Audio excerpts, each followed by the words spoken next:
Niu emek mödra mogr, niu emek systra sonur. I am son of 9 mothers. I am son of 9 sisters, says the god Heimdallr in the only known lines of the lost poem Heimdallargaldr. This is only one of the ways in which the number 9 is surprisingly significant, or at least surprisingly often occurrent in Norse mythology and sagas, which is what I'm going to be looking at with you today.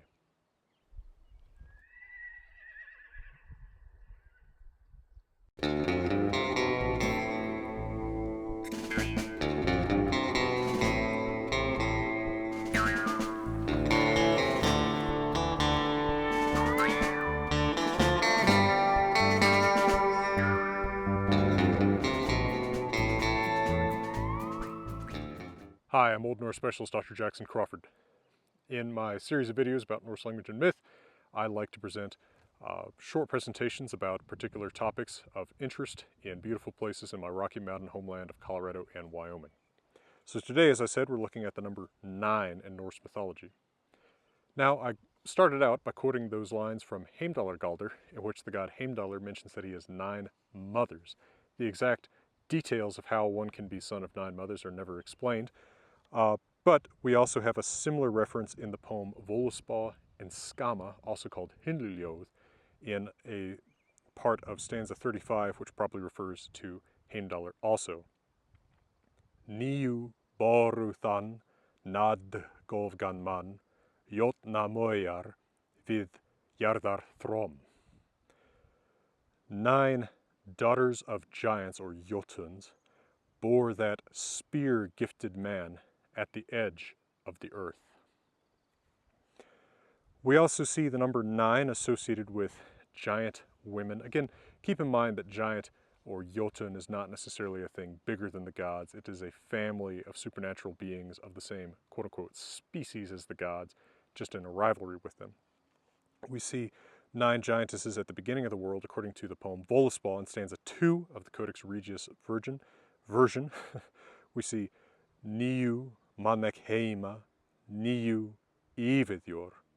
Now this is the Volva, or seeress, who is narrating Völuspá, saying that at the beginning she remembers 9 worlds and 9 giantesses. Now the 9 worlds of Norse myth are very well known, but what those 9 are is actually fairly difficult to establish from our surviving sources. We know about Midgardr, the middle enclosure in which humans live, Osgardr, the god enclosure in which the gods live, Jotunheimr, the giant world. We also know about Hell, and then beyond that we have some shadowy references to other worlds in which nothing happens in our surviving Norse myths, such as Olvheimr, elf world, Svartolvaheimr, black elf world, Vanaheimr, world of the Vanir, the subordinate group of Norse gods. But it is difficult to actually count 9 out of the surviving ones that are mentioned. Probably they talk about 9 worlds because 9 is such a significant number. Elsewhere in Völuspá, toward the end of time, Thor will walk 9 steps, according to Völuspá stanza 54 in the Codex Regius version, before he falls dead of the poison of Jormungandr, the world serpent, who he has just killed. In the poem Hávamál, Odin, when he hangs himself, does so for 9 nights. Veitek atek hek, vingamedio, nätter allar niu. I know that I hung on a windy tree or windswept tree for 9 whole nights. Odin also tells us that he learned 9 songs, 9 magic songs, niu fimbuljóð, in stanza 140 from his uncle. In the poem Vavþrúðnismál in stanza 43, the giant or Jotun Vavþrúðnir tells us, Níu komek heima fyr niflhel neðan, hinnig dója or helju hallir. I came to 9 worlds below Niflhel, foggy hill. That is where men die out of hell. The exact circumstances surrounding that myth are also unknown. Snorri's explanations of it aren't particularly believable in the Prose Edda. In Forskirnes, we have 9 nights in which the god Freyr must wait for his bride-to-be Gerður.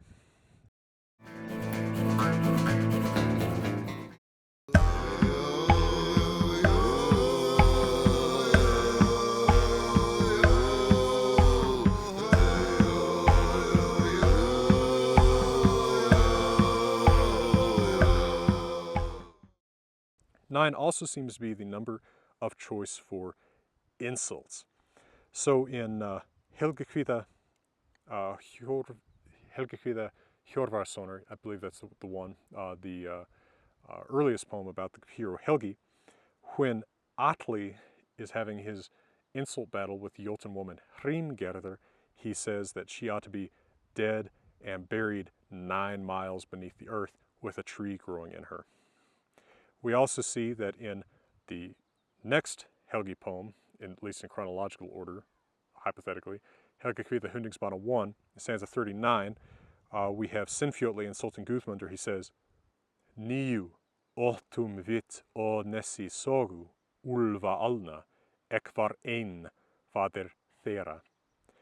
You and I had 9 children born to us. I was the father of them all on Sogu Ness, Saga Peninsula.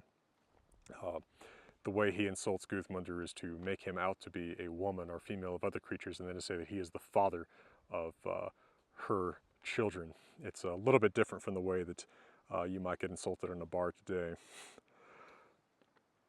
We also see 9 associated with good things elsewhere in the Helgi poems. In Helgakvida Hjorvarssonar, stanza 28, we see that the Valkyries, who are 27 in number, are described as thrennar niundir, thrice a group of 9. A niund is a group of 9.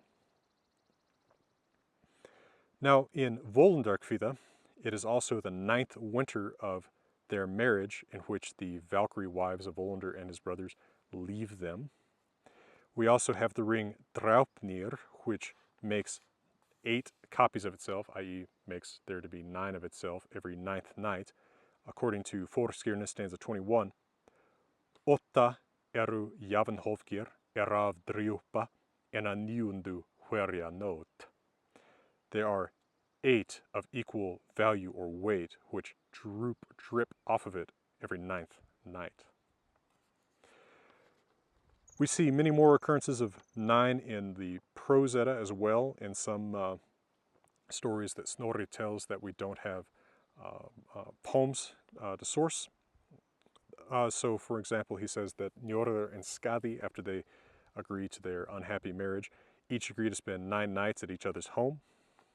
We see that Odin cast Hel, the being, into Hel and gave her power over the 9 worlds. There's another occurrence of 9. We see that Hermodr, a son of Odin, who rides down to Hel after the death of Baldur, rode for 9 nights through deep, dark valleys. We see that Odin, as Bolverker, killed 9 slaves and then did 9 men's work, the work of the 9 slaves he just killed, when he was going after Odrerir, the meat of poetry. We see that Mokurkolvi, who was supposed to assist Hrungnir in his duel with Thor, is 9 miles high.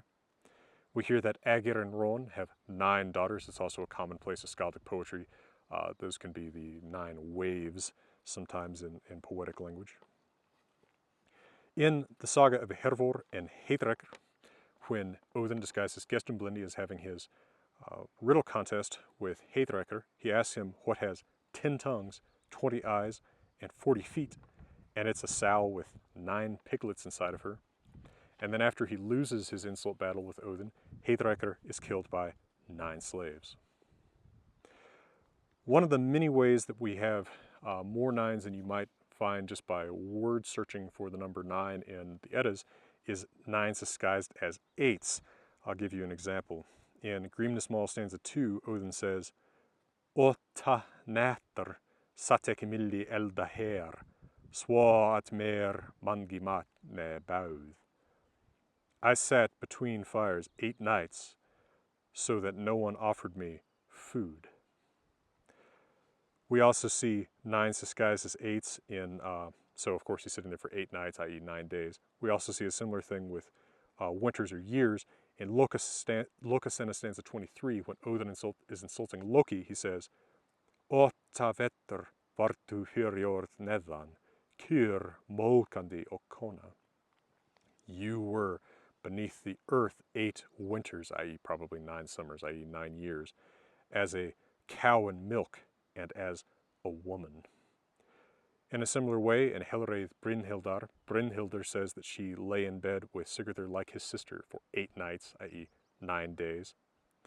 And we also have, in an outside source, Adam of Bremen, when he is talking about the sacrifices at Uppsala, he says that after every 9 years have passed, the Swedes at Uppsala sacrifice 9 males of every living being.